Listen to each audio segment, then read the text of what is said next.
Hello friend, good morning. I am Pradeep Kumar Patel. Dream of Bharat के career platform पर आप सभी लोगों का हार्दिक शुभकामनाएं देता हूं और आप लोग ध्यान से इस प्रश्न को देखिए। मैं टॉपिक जो लिया हूं नंबर सिस्टम से ही है। आज मैं आप लोगों को संख्याओं के बारे में बताएंगे। संख्याओं के बारे में आप लोगों को बताया जाएगा कि संख्याएं कितने प्रकार की होती हैं और संख्याएं के कुछ गुणधर्म के बारे में उल्लेख करेंगे। ठीक, ध्यान दीजिएगा। आप लोग दोस्त जानते हैं नंबर सिस्टम में संख्याएं आपको पता होना चाहिए। संख्याएं दो प्रकार की होती हैं। एक संख्या क्या होती है? वास्तविक संख्या होती है। एक संख्या क्या होती है? अवास्तविक संख्या। वास्तविक और अवास्तविक संख्या, real number and unreal number, दो संख्याएं होती है। वास्तविक संख्या किसे कहते हैं बेटा? वास्तविक संख्या का मतलब जैसे अगर हम लिखे एग्जाम्पल के थ्रू आप समझ जाएंगे। जैसे 0 क्या है? एक रियल नंबर है। अब जैसे √3 क्या है? रियल नंबर है। यदि मैं यहाँ पर लिख दे रहा हूँ 2/5 क्या है? रियल नंबर है। 3.4444। इसी तरीके से अगर हम इसको आवर्त के रूप में लिखे तो ये संख्या किस प्रकार का? रियल नंबर है। ये सभी संख्या रियल नंबर है। रियल नंबर में भी देखिए आप लोग जानते हैं कि इसमें भी भाग होते हैं, रियल नंबर के भी पार्ट होते हैं। अब अगर हम इसको पर्टिकुलर देखें, 0 क्या है? तो 0 बेटा आता है पूर्णांक में। 0 क्या है? एक पूर्णांक है जो न तो धनात्मक है न ही ऋणात्मक। 0 is neither positive nor negative. Clear? 0 क्या है? पूर्णांक है। पूर्णांक कितने प्रकार के होते हैं? तो इंटीजर है 3 टाइप्स। पॉजिटिव इंटीजर जैसे 1 2 3 4 5 6 7, इसी को हम नेचुरल नंबर के नाम से भी जानते हैं। एक होता है नेगेटिव इंटीजर, जैसे आपका होता है -1 -2 -3 -4 -6, इसी तरीके से। ठीक, यह किस क्रम में है बेटा? यह आपका किस क्रम में है? और वही क्रम में है, यानी ये घटते क्रम में जाए। सबसे बड़ा ऋण पूर्णांक क्या होता है? -1, उसके बाद -2, उसके बाद -3। ठीक, इसी तरीके से आप छोटी संख्या की तरफ पे जा सकते हैं। सबसे छोटी संख्या क्या? नॉट डिफाइंड है। क्लियर? तो ये क्या है? पूर्णांक में आते हैं। यह अंडर जो 3 लिखा हुआ बेटा, यह किस में आता है? यह अप्रमेय संख्या, इरेशनल नंबर के अंतर्गत आता है। क्योंकि जितनी भी संख्याएं अंडर रूट में लिखी जाती हैं जिनका स्क्वायर रूट एक परफेक्ट नंबर नहीं होता, ठीक, जिसका वर्गमूल एक पूर्ण संख्या नहीं बन पाता है, ऐसी संख्याओं को हम क्या कहते हैं? अप्रमेय संख्या कहते हैं। ठीक, इसको कभी कभी इस तरीके से दिया जाता है जैसे 3.2161456, इस तरीके से आगे डैश डैश कर दिया है, सो ऑन। तो आप इसको इस संख्या के बारे में क्या समझेंगे? यह किस प्रकार की संख्या है? तो इसे आप क्या समझेंगे? यह किस प्रकार की संख्या? यह अप्रमेय यह एक अप्रमेय संख्या है। क्लियर? यह प्रमेय संख्या नहीं होती है, अप्रमेय संख्या होती है। ठीक, यह प्रमेय संख्या में कब हो सकता था? जब यहाँ पर आवर्त बनाती संख्या। आवर्त हमेशा पॉइंट के बाद ही होता है। जैसे 3.216 और फिर 216 इस तरीके से यदि लिखा गया होता तो यह संख्या किस प्रकार की संख्या होती? प्रमेय संख्या। तो आप कह सकते थे यह एक प्रमेय संख्या है। क्लियर? अब यहाँ पर देखो बेटा, प्रमेय तथा अप्रमेय दोनों प्रकार की संख्याओं को हम क्या कहते हैं? वास्तविक संख्याएं कहते हैं। जो वास्तविक संख्या होता है वह रेशनल एंड इरेशनल नंबर्स का क्या है? कॉम्बिनेशन होता है। ठीक बेटा, समझ में आ गया होगा। यहाँ पर देखो बेटा 2/5 को हम क्या कहेंगे? इसको हम क्या कह सकते हैं? ये भी एक प्रमेय संख्या है। ठीक, प्रमेय संख्या में अगर प्रमेय संख्या के अंदर अगर इसको मैं देखूंगा तो क्या आ जाएगी? यह एक अपूर्णांक है बेटा। अपूर्णांक का मतलब क्या हो गया? यह एक भिन्न दिया है। और यहाँ पर देखिए आवर्त वाली संख्याएं हमेशा क्या होती हैं? एक प्रमेय संख्या होती है। ठीक, प्रमेय संख्या। अब आगे हम आप लोगों को बताएंगे इसमें सम संख्या, विषम संख्या। सम संख्या का मतलब होता है बेटा कि ऐसी प्राकृतिक संख्याएं जो 2 से पूरा भाज्य हो। क्लियर? ऐसी प्राकृतिक संख्याएं जो 2 का मल्टीपल हो। मल्टीपल रहेगा, गुणज। मल्टीपल मीन्स होता है गुणज। यदि 2 का गुणज है तो ऐसी संख्याओं को हम क्या कहते हैं? सम संख्या। जैसे बेटा यहाँ पे मैंने 4 लिख दिया तो 4 क्या है? एक सम संख्या है। 2 से कैंसिल हो जाएगा। अब जैसे आपने यहाँ पे 200 लिखा, 200 क्या है? सम संख्या है। क्लियर? ये भी प्राकृतिक संख्या होती है। ठीक, तो ऐसी प्राकृतिक संख्याएं जो संख्याएं 2 का क्या हो? मल्टीपल हो बेटा। क्लियर? तो 2 का मल्टीपल आया तो ये संख्याएं क्या है? सम संख्याएं हैं। इसी तरीके से हम विषम संख्याओं के बारे में बताएंगे। विषम संख्या क्या है, ऑड नंबर के बारे में समझ बनाना है। तो ऑड नंबर का मतलब होता है बेटा कि ऐसी संख्या जो केवल 2 से न कटे, और भी किसी भी संख्या से कर सकती है लेकिन 2 से नहीं विभक्त होना चाहिए। ऐसी प्राकृतिक संख्याएं हो जो 2 से विभक्त न हो और अन्य संख्याओं से विभक्त हो। क्लियर, केवल 2 से विभक्त न हो और अन्य संख्याओं से विभक्त हो, तो ऐसी संख्याओं को हम क्या कहते हैं, विषम संख्या। जैसे बेटा देखो, एक अपवाद है, एक को तो क्या कहते हैं, एक सबसे छोटी प्राकृतिक संख्या है, और इसे हम क्या कह सकते हैं, एक ऐसी संख्या है जो न तो भाज्य है न ही अभाज्य है। ठीक, इसको न तो भाज्य की श्रेणी में रखा गया है न ही अभाज्य के श्रेणी में। क्लियर, यह संख्या आर नंबर हमेशा 1 से स्टार्ट होता है, जैसे 1, 3, 5, 7, 9, 11। इस तरीके से बेटा आप आगे लिख सकते हैं। एक किस प्रकार की संख्याएं हैं, ये विषम संख्याएं हैं। ठीक, तो विषम संख्या हो गया। इसके बाद आपको मैं बताऊंगा प्राइम नंबर्स क्या होता है। प्राइम नंबर्स को क्या कहते हैं, अभाज्य संख्या है। ऐसी संख्या जो भाज्य न हो, जो किसी भी संख्या से भाज्य न हो, एक या अपने आप को छोड़कर। क्लियर, ऐसी संख्या such numbers which does not divided by other numbers only divides one and itself is known as prime numbers. Prime numbers will start from 2। Clear, सबसे छोटी, what is the smallest prime number, तो that is 2। सबसे छोटी prime number क्या है, सबसे छोटी अभाज्य संख्या क्या है बेटा, 2। 2 एक ऐसी संख्या है जो यह एक सम है, यानी सम संख्याओं में अगर हम देखें, इवन सेट में हम देखते हैं, केवल एक ऐसी संख्या है जो अभाज्य संख्या होती है। क्लियर, और कोई संख्या उसमें से अभाज्य नहीं है, सिर्फ 2 को छोड़कर। क्लियर, सम संख्याओं में सिर्फ एक ऐसा संख्या है जो अभाज्य है, वह संख्या 2 है। ठीक, और बाकी सभी अभाज्य संख्याएं एक विषम संख्या होती है। जैसे बेटा 2 है, 3 है, 5 है, 7 है, 11, 13 होता है, 17 होता है, 19 है आपके पास, 23, 29, 31, 37, 41, 43, 47।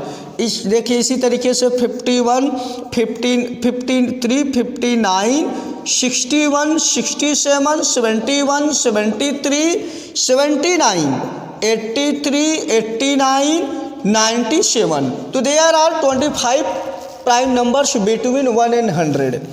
1 से 100 तक की सभी संख्याओं में कुल टोटल कितनी अभाज्य संख्याएं होती हैं, 25 अभाज्य संख्याएं होती हैं। 1 से बेटा 50 तक 15 अभाज्य संख्याएं होती हैं, और 50 से लेकर 100 तक 10 अभाज्य संख्याएं होती हैं। अभाज्य संख्याओं का ही तो आप लोग, जैसे आप निकाला जाता है किसी संख्या का, जब आप गुणनखंड करते हैं तो उसमें अभाज्य संख्या ही तो सेट किया जाता है कि उसमें कितनी बार अभाज्य संख्या इन्वॉल्व होता है। ठीक, अभाज्य संख्याओं के बारे में जानना बहुत जरूरी है, क्योंकि इसी से तो हम तो लोग डिवाइड करते हैं।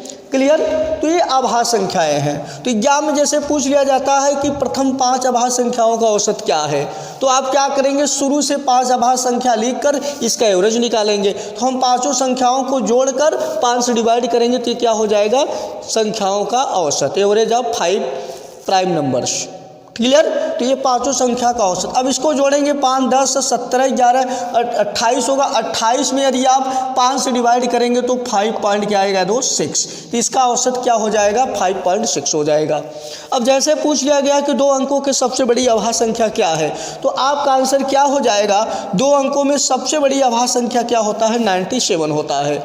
1 अंकों में सबसे छोटी अभाज्य संख्या क्या है, 2 है। जैसे 1 अंक की सबसे छोटी अभाज्य संख्या और 2 अंकों की सबसे बड़ी अभाज्य संख्या में कितने का डिफरेंस है, कितने का अंतर है, तो आप देख सकते हैं 97 में से 2 घटाएंगे तो 95। कितने का अंतर है, 95 का डिफरेंस होता है। क्लियर, कोई डाउट। अभाज्य संख्या देखिए चेक करना, जैसे 100 के आगे आपको पता करना है तो इसे हमेशा चेक करने के लिए हम स्क्वायर रूट का प्रयोग करते हैं। जैसे कोई संख्या हमारे पास है, जैसे मुझे चेक करना है क्या 117 अभाज्य संख्या है, तो हम देखेंगे कि 117 के पास किस संख्या का वर्ग होता है, किस संख्या का स्क्वायर होता है। तो आप जानते हैं कि 11 का वर्ग 100 क्या होता है, 21, 121 होता है स्क्वायर। तो इसका मतलब हमको 11 से नीचे तक जितनी अभाज्य संख्या है उससे चेक कर लेना है। अब जैसे चेक करना है, देख लीजिए, इसको चेक करना भी बता देते हैं किस तरीके से आपको चेक करना है। अब जैसे हमको चेक करना है क्या 117 एक आभाज्य संख्या है। अब हम क्या करेंगे, इसको हम देखेंगे 121 स्क्वायर होता है, 11 का स्क्वायर होता है, तो इसका मतलब है कि 11 के नीचे तक हम सभी आभाज्य संख्याओं से चेक कर सकते हैं। सिर्फ आभाज्य संख्या से चेक करना है, क्योंकि भाज्य से करेंगे तो ऑलरेडी उसमें फैक्टर इन्वॉल्व होता है, ध्यान दीजिएगा। अब यहाँ से 2 से तो ऑलरेडी आप जानते हैं 2 5 के लिए कोई डाउट नहीं है भाई। यदि किसी संख्या का अंतिम अंक 2 से भाज्य होगा तभी संख्या कटेगी। और 5 के लिए क्या कंडीशन होता है, लास्ट वाला डिजिट 0 या 5 हो तो वो संख्या कटती है। तो यहाँ हमारे पास बचा क्या 3, और हम यहाँ 7 से देखेंगे। 3 के लिए क्या कंडीशन होता है बेटा कि यदि अंकों का योग 3 से भाज्य होता है तो संख्या भी कट जाती है। अब यहाँ पे आपने देखा बेटा अंकों का योग ऑलरेडी 3 से भाज्य है, 7 1 8 1 9, आप जोड़ेंगे डिजिट को तो इसका योग क्या आएगा, दैट इज 9 आ रहा है। तो हम 3 से डिवाइड करेंगे, कैंसिल हो रहा है, तो इसका मतलब संख्या भी 3 से कट जाएगा। अब 3 से इसको डिवाइड करेंगे तो क्या आ जाएगा, अब यहाँ देखिए 3 3 का 9 हो जाएगा, 3 9 27, तो हम 39 त्रिज्या करेंगे तो 117 आया। तो यह एक आभाज्य संख्या नहीं है। क्लियर, यह एक आभाज्य संख्या नहीं है। इसी तरीके से एक दूसरी संख्या देखते हैं, कंसिडर करते हैं 221। यह क्लियर करना है क्या ये एक आभाज्य संख्या है। अब whether is a prime number or not, ये क्लियर करना है। तो हम क्या करेंगे, 221 तक की संख्या को हम देखें किस संख्या का वर्ग होता है इसके पास में। ठीक, इसके पास में किस संख्या का वर्ग होता है, स्क्वायर होता है। तो आप जानते हैं 15 का स्क्वायर कितना होता है, 225 होता है। तो 225, इसका मतलब है कि 15 के नीचे हमको लेकर चेक करना है। 15 के अंदर जो आभाज्य संख्या है उसी नंबर से चेक करना पड़ेगा। तो 2 5 के लिए ऑलरेडी आप जानते हैं, तो हमको चेक करना है। देखो 3 के लिए भी समझ गए होंगे, 4 1 5 3 से भी नहीं कटेगा। अब आगे हम 7 से ट्राई करेंगे, 11 13 से ही देखना है। सिर्फ हमारे पास 3 नंबर से चेक करना पड़ेगा। क्लियर, 11 के लिए भी कंडीशन आपको पता होना चाहिए। जैसे इसका आप क्या करेंगे, अल्टरनेट अंकों का योग का डिफरेंस यदि 11 से भाज्य होता है तभी वो संख्या करती। जैसे मैं ये बता दूं, जैसे सर यहाँ पे आप लोग ध्यान दीजिएगा। अब यहाँ पे जैसे मैंने इस संख्या को लिखा, अब यहाँ पे देखिए सम तथा विषम स्थानों के योग का डिफरेंस चेक करेंगे।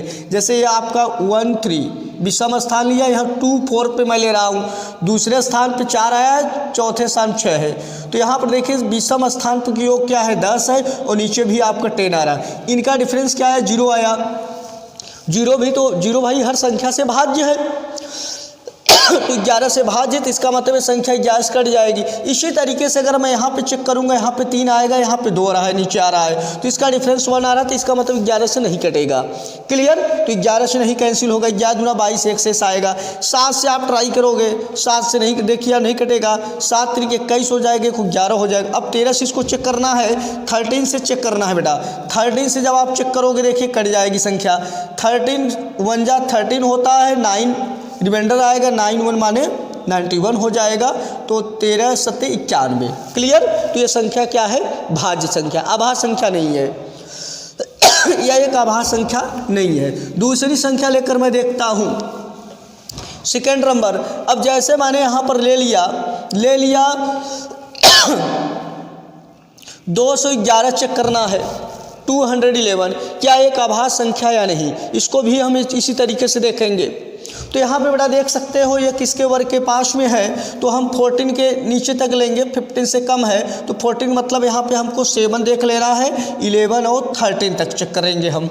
7 के लिए चेक करेंगे, नहीं होगा। 11 के लिए बेटा वही चीज़ देखा, 3 1 का डिफरेंस 2 आएगा, नहीं होगा दोनों। 13 से आप चेक करेंगे, 13 से करेंगे तो यहाँ पे क्या आ जाएगा, 8 करी आएगा, यहाँ 8 रिमाइंडर आएगा, 13 करने 13 8 हो जाएगा, 13 8 21 होता है, 81 होगा, नहीं कट रहा है। तो यह क्या है, यह एक प्राइम नंबर है। 211 किस प्रकार की संख्या है, यह एक आभाज्य संख्या है।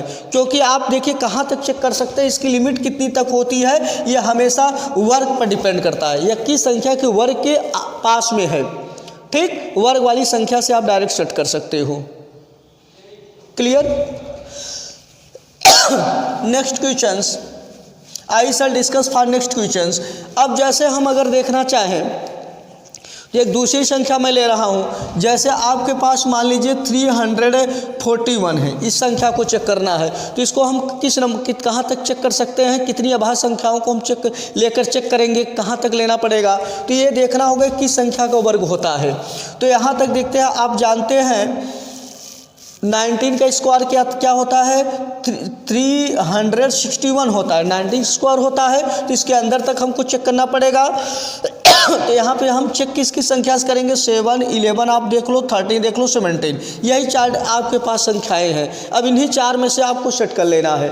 अब यहाँ बेटा जैसे 3 के लिए मैं ऑलरेडी कंडीशन जानता हूँ। देखो 3 के लिए क्या है, यहाँ पे 5 3 8 होगा, नहीं कटेगा। 2 से ऑलरेडी 5 जानते ही हैं। 7 के लिए आप ट्राई करेंगे। अब देखो 7 चौक 28 होगा, 6 होगा तो 61 नहीं कटेगा, ये भी चला गया। 11 के लिए आप देख रहे हैं कट रहा है, 11 से संख्या कट जाए, क्योंकि 3 1 4 होगा और 4 यहाँ है। तो यहाँ पे देखिए इनका डिफरेंस क्या आया भाई, 4 यहाँ तो भी है, तो इसका डिफरेंस क्या आया, 0 आया। तो इस तरीके से संख्या 11 से पूरा भाज्य हो जाएगा। क्लियर, यह संख्या 11 से पूरा भाज्य हो जाएगा। क्लियर, ये संख्या का इस प्रकार की संख्या, ये संख्या भाज्य संख्या है, कोई दिक्कत। ठीक इसी तरीके से आप लोगों को कंसीडर करना था। देखिए दोस्त, और आगे हम कुछ बताते हैं। अब हम आप लोगों को बताएंगे प्राकृतिक संख्याओं का योग। प्राकृतिक संख्याओं का योग बेटा कोई भी प्राकृतिक संख्या में जोड़ना है तो ये चीज़ हमेशा दिमाग में रखना, n/2 और हमको लिखना क्या होता है, a+l, यही ध्यान देना पड़ता है। ये n/2 a+l रखना है। क्लियर। अब यहाँ बेटा जैसे कोई भी संख्या, जैसे समझ लीजिए 13 है और हमारे पास प्लस यहाँ पे 18 दिया है, 13 + 18 + 23 + 28 और प्लस यहाँ पे 33 लिखा है, इसको जोड़ना है बेटा। अब यहाँ पे सबसे पहले ये ध्यान में देखना, यह ध्यान देना होगा कि इसमें डिफरेंस कितने का है। तो डिफरेंस मैंने यहाँ पर देखा 5 का अंतर बन रहा है, इसका सॉल्व अंतर क्या है, 5 है। अब यहाँ बेटा देखो कितने पद आया है, how many terms are involve in this set, तो देयर आर 5 टर्म। यहाँ पर सेट कर दीजिए 5/2। अब यहाँ पे देखिए फर्स्ट वाला टर्म क्या है, 13 है और सेकेंड वाला टर्म क्या है, 33 है। अब इसको हम क्या करेंगे, 5/2 और यहाँ करेंगे बेटा इसको जोड़ देंगे। ठीक, यहाँ पे इसको जोड़ेंगे तो 44 होगा, इसको काटेंगे 22 आए, इसको मल्टीप्लाई करेंगे तो 110। यानी इन सभी संख्याओं को हम आपस में ऐड करेंगे तो इसका योगफल क्या आएगा, दैट इज 110। ओके।